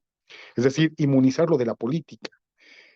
El incremento del catálogo de delitos de prisión preventiva oficiosa no fue la respuesta a una urgente necesidad de reducir la incidencia delictiva en nuestro país, sino que fue utilizado o se medró con el miedo y con la angustia de la población para obtener un posicionamiento político por parte del gobernante en turno. El incremento del catálogo del 19 constitucional no es la panacea y mucho se ha dicho que es un populismo punitivo, que se utiliza el derecho punitivo, en la última ratio del Estado, que es el derecho penal, para obtener votos. Entonces, ese es otro factor también que desencadena muchos factores. La pobreza en un país, en desarrollo, en vías de desarrollo, corrupción, factores externos de delincuencia organizada transnacional, de un mercado abierto y cada vez más voraz, que es el mercado americano, de necesidad de consumo de drogas, que no existe una política de prevención efectiva y adecuada en Estados Unidos para combatir la, la drogadicción, el aumento de enfermos, de personas dependientes de estupefacientes, son factores que desafortunadamente salen del control nacional, pero que también deben de ser considerados para poder incidir en la reducción de estos aumentos de las incidencias. Entonces, ¿qué es a lo que yo me refiero? Son estos puntos. Voy poniendo ahí algunos chispazos, algunos ejemplos pasados, presentes, pero que finalmente no debemos de dejar de pensar de una forma integral para poder analizar y entender este fenómeno. Que eso, además, si no hay una política pública adecuada, o solamente es una política, un marco programático en el Plan Nacional de Desarrollo o en el Plan Estatal de Desarrollo, meramente un catálogo de buenas voluntades, pero de cero acciones, entonces no pasa nada. En Colombia, me estoy acordando del alcalde de Bogotá, Antanas Mocus, así se llamaba, o se llama, no sé si viva todavía, yo creo que sí, Antanas Mocus. Este señor era o es un actuario de profesión, matemático, y tenía una forma de conducirse un tanto cuanto desparpajada, cómica, y logró ser el alcalde de Bogotá, la capital de Colombia. Yo creo que por 2 periodos, si mal no recuerdo. ¿Qué es lo que él estableció? ¿Se acuerdan del círculo de Moebius o de Mobius, que es un círculo infinito que van cambiando así como haciéndose curvas las caras de esa liga? Decía, la solución somos todos y la solución es la sociedad. En el momento en que la sociedad entienda y cambie la cultura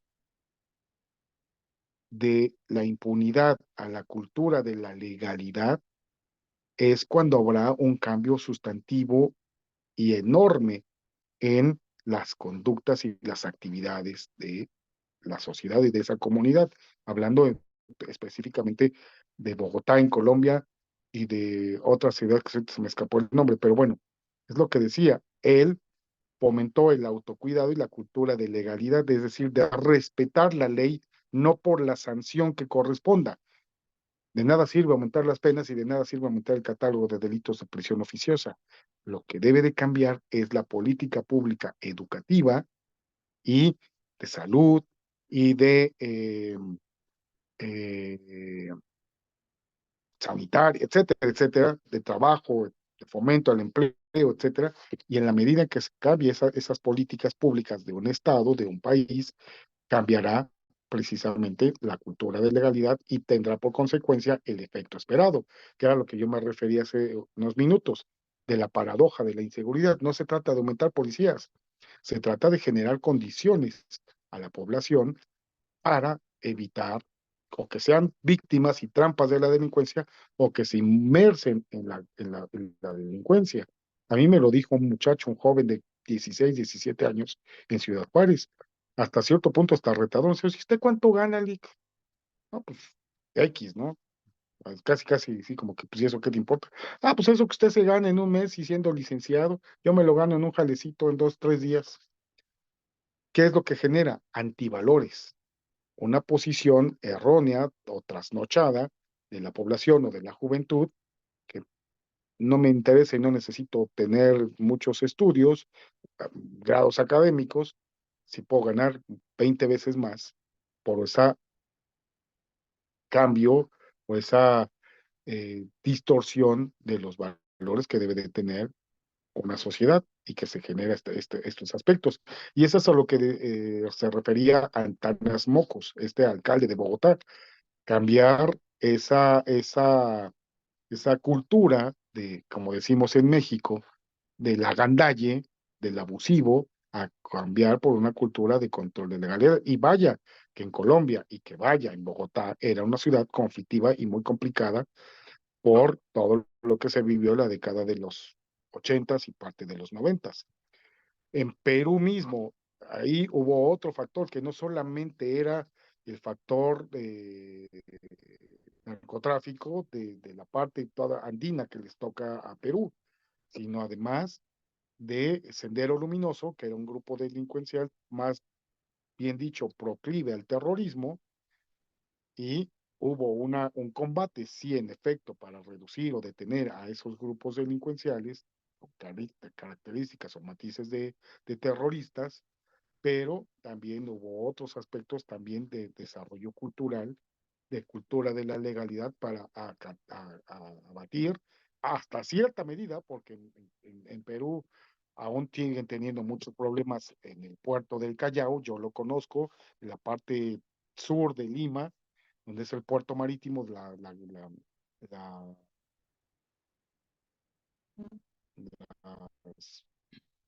se me fue la palabra, de las aduanas, y ahí es por donde se hace mucho trasiego todavía al día de hoy de droga, y incluso la zona urbana cercana al puerto del Callao, pues es una zona muy, muy de alta incidencia delictiva, que no ha cambiado mucho en la delincuencia hasta cierto punto común, pero sí en los aspectos de esa delincuencia organizada con características de terror, es fomentar esa cultura de la legalidad.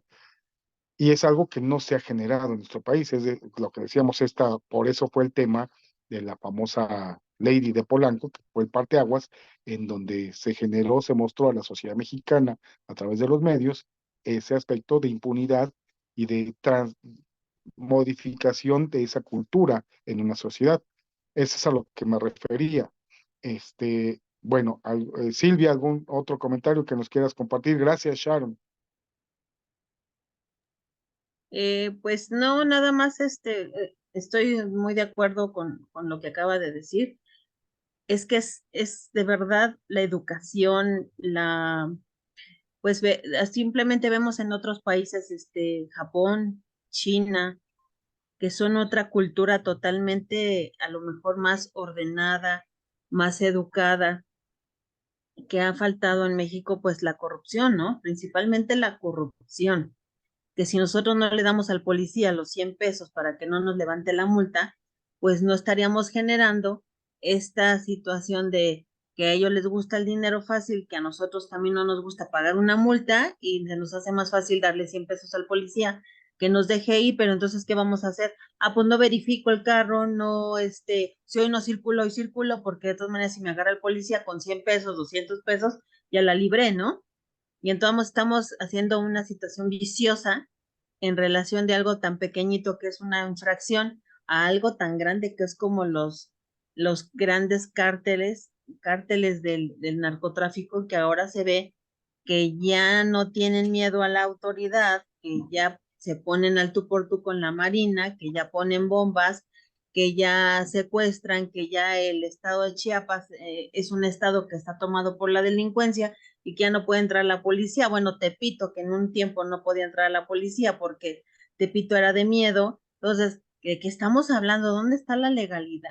¿Dónde están las bases fundamentales de un Estado y una democracia si no está respetándose desde la cosa más pequeñita, que es un policía de tránsito? Entonces yo creo que esto nos ha llevado a ser ahora, independientemente del gobierno, que si Fox, que si el PRI, que si el PAN, que si el PRD, que sabemos que hay negociaciones entre el gobierno y entre la delincuencia, siempre lo ha habido, pero ahora yo creo que se está viendo como más abierto, porque a lo mejor el presidente prefiere dar abrazos y besos que realmente poner las cosas en regla, porque a lo mejor otros partidos tenían ese convenio con la delincuencia y les decía, aquí sí y aquí no, aquí respetas y aquí no te metes. Y había como que cierto respeto ante las autoridades y ante lo que ellos hacían, porque el narcotráfico ha habido siempre, delincuencia ha habido siempre. Lo que pasa es que ahora ya no hay respeto. Como dice, ya hay más miedo. Ahora ya ve y agarra un pueblo, ve y tapa carreteras, ve y quema vehículos, que antes no se veía esa situación de quemar vehículos.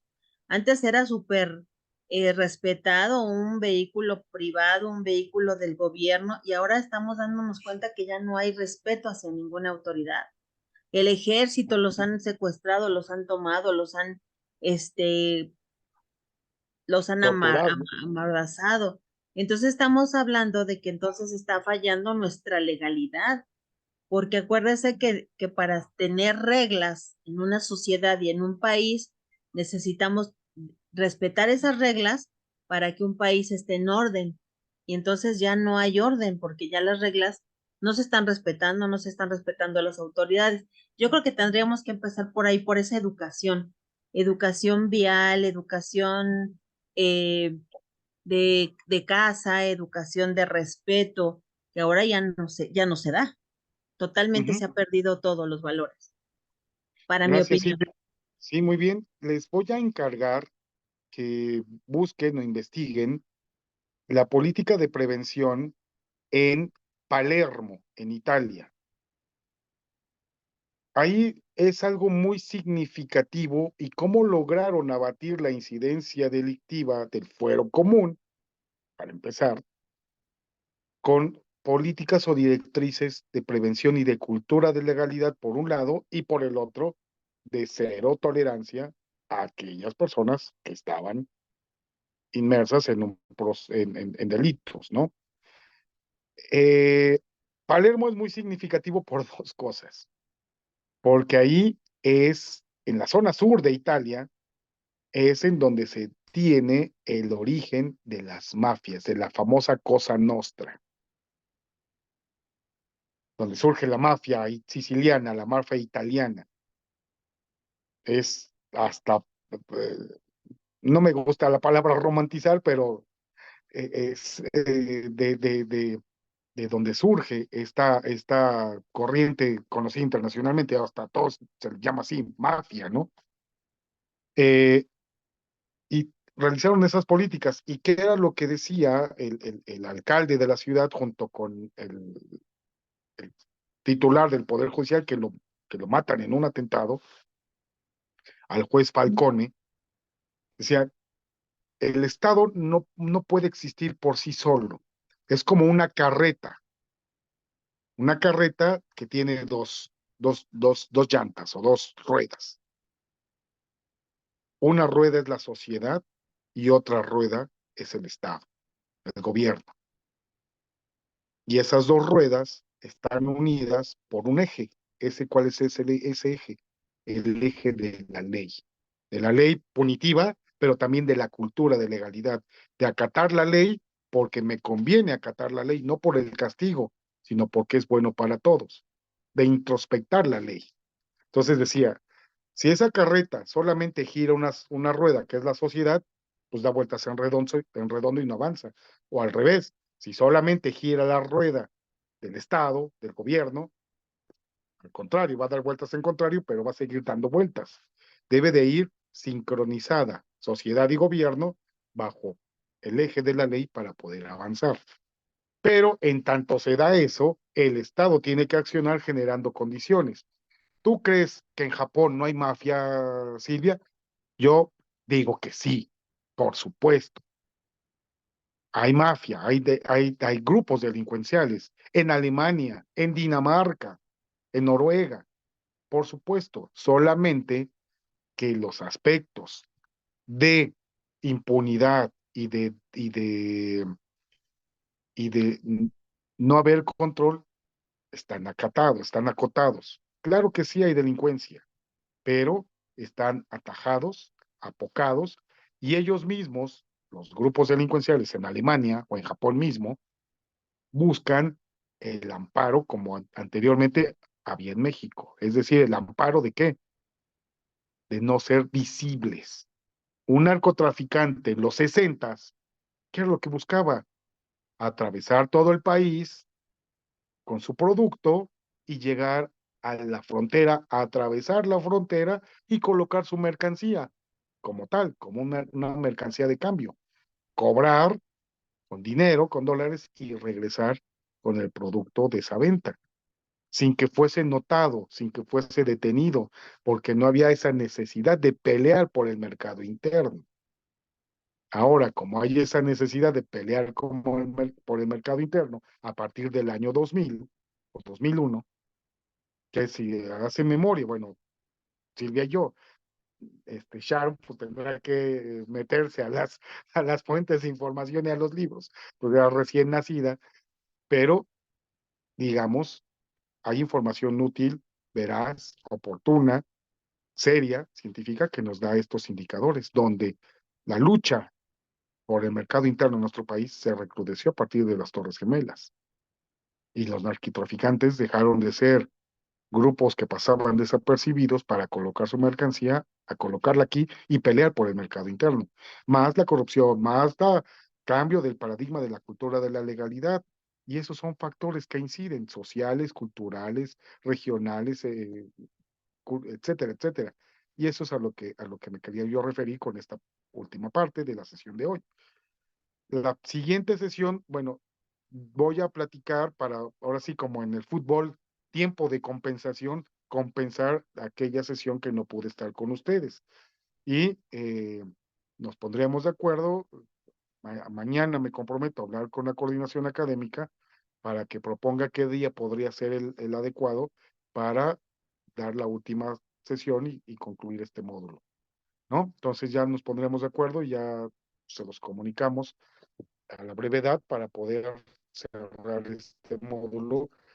Termino ya con la última parte del lenguaje corporal, que sería las piernas y los pies, para hablar sobre la elaboración de planes o de estudios criminógenos para elaborar política pública. ¿Ok? Bueno, preguntas, algún comentario, queja, sugerencia, reclamación, hable ahora o calle para siempre. Sharon, Silvia. De mi parte, no. Muchas gracias. Bueno, pues gracias, Silvia. Digo, Sharon, Silvia, ¿algún comentario? Pues bueno, si no hay más por el momento, pues yo les agradezco y estamos en ese contacto para la última sesión con ustedes. Ok. Y, pues, Sí, sí, muchas doctor. gracias. Al contrario, buenas noches. Bueno, buenas Gracias, noches, buenas noches. gracias. Gracias, hasta pronto.